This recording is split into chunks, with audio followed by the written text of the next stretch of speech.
Welcome back to the Morning Brew, everybody. I am Amber Hendren filling in for Larry Aarons, and to my left is Stephen J. Westman from the Local IQ, our local townie. And guess what? We're not going to let you go a single week without telling you about what's going on in open space.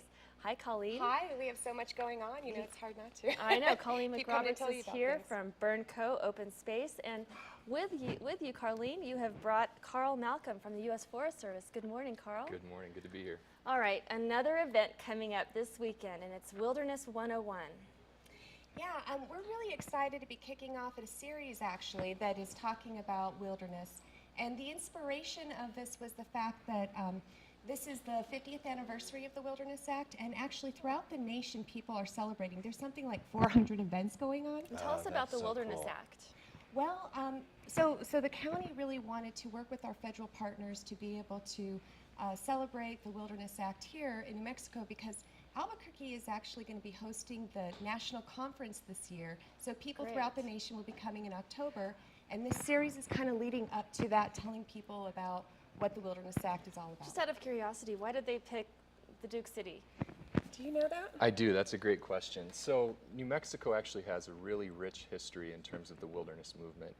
And they were considering sites all around the country, and they ultimately chose Albuquerque in large part because of the history of the Southwest in really fostering the wilderness movement. Right. So the wilderness movement started even more than 50 years ago, and the history here in New Mexico ties back to Aldo Leopold, who's one of our most famous conservationists globally. And Leopold was back on the Gila in the 1920s. And in 1924, he worked to establish the very first wilderness, which was the Gila, down in southern New Mexico. So we're not only celebrating the 50th anniversary of the Wilderness Act, we're also celebrating the 90th anniversary of the Gila. And the global wilderness movement really had its genesis, its roots in southern New Mexico. Yeah, it's amazing. Really? Yeah. Great. Yeah. So we got a little lesson. What else will we learn at Wilderness 101? Well, you're going to learn a little bit about the background of wilderness, what wilderness really means, because wilderness is a word that means a lot of different things to a lot of different people. And when we've used wilderness this morning, we're talking about congressionally designated wilderness areas. And here in New Mexico, there are 25 of those, and they're administered by the 4 federal land management agencies, of which the Forest Service is one. We also have the BLM, the Fish and Wildlife Service, and the Park Service. So together, these federal land management agencies steward these congressionally designated wilderness areas, and those are places where there's no motorized use permitted. If you want to get in there, you're either going to do it on horseback or on your own 2 legs. They're places where the management objectives are to promote opportunities for solitude, opportunities for primitive and unconfined recreation, things like camping, fishing, hunting, backpacking, bird watching, and really just getting away from the masses. So there's special places on the landscape, and there aren't a whole lot of them. I'd like to just mention that while we're doing the Wilderness 101, the Saturday, which again is talking about the history of the wilderness, how it came about, and its importance in our state, the other workshops that we'll be doing are kind of spanning the corners of the county. So that one after that will be at Petroglyphs, and we're going to be talking about the wildernesses in New Mexico. And then we'll be at the Sandia Ranger District Station, where we're going to be talking about the challenges of managing wilderness today. And then finally, we'll be in the South Valley working with the refuge, the Valle del Oro Refuge, as well as the Gutierrez Hubble House. Gorgeous. And we're talking about what is the future look to wilderness, looking to our youth, essentially. Yeah. So these workshops will all build on each other, and they'll allow people to get different prisms or different perspectives of what wilderness is in our state. Nice.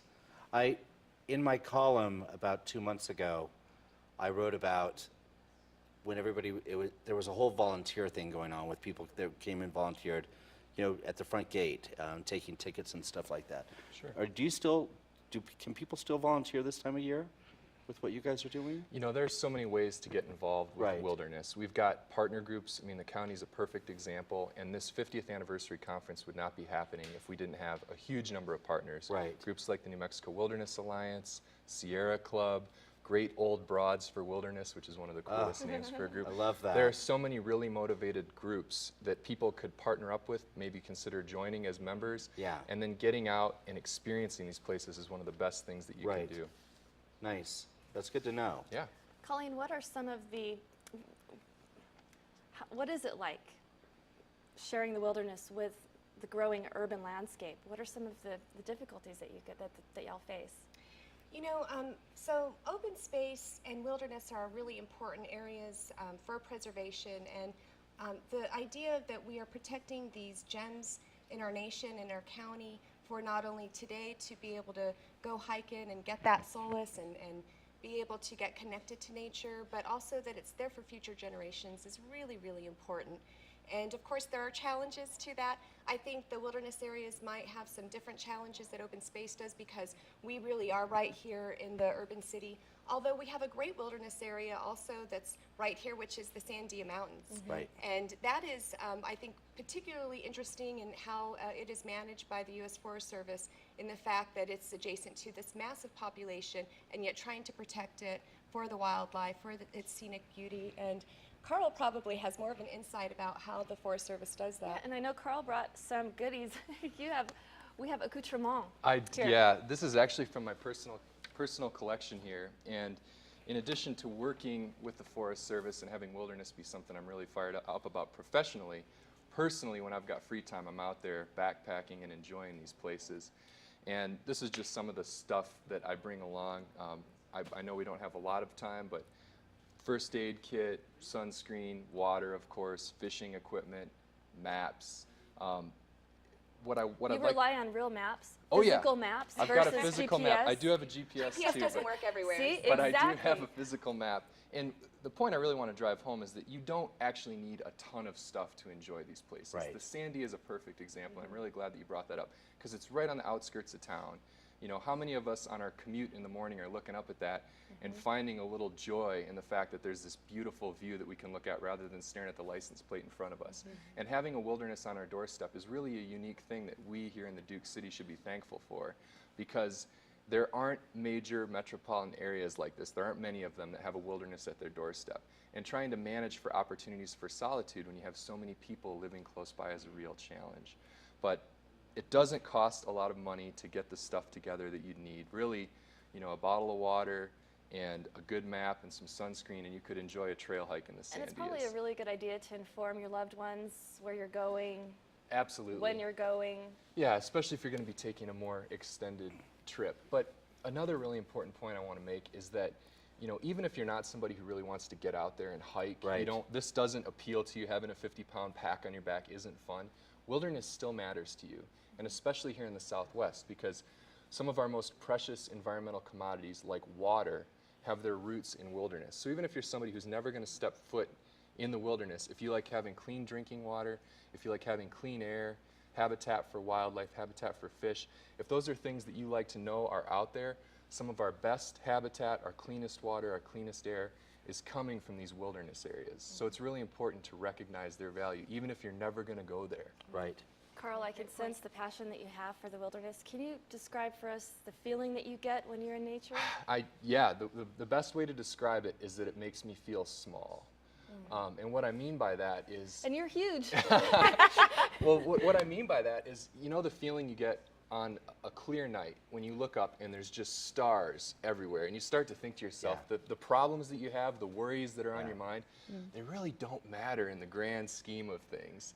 And I'm not going to get all metaphysical here, but when you're in a wilderness area and you're looking at these vistas where you can see for miles and miles and there's no roads, very few other people, it makes you feel kind of small and insignificant almost, and thankful and appreciative. So I'd say it's a really humbling feeling that I get. It is, yeah. And also a really thankful feeling that I get, because it took the foresight of people generations ago, starting back in the late teens and 1920s, to establish these landscapes and preserve them in this primitive way so that we can get off the beaten track, get away from motor vehicles, get away from cell signals in some cases, and leave the world behind, focus on the people we love, focus on these resources that really matter to us. Wonderful. So this is coming up this weekend, Colleen? Yeah, Take us definitely up, we're tell us how- celebrating this whole year.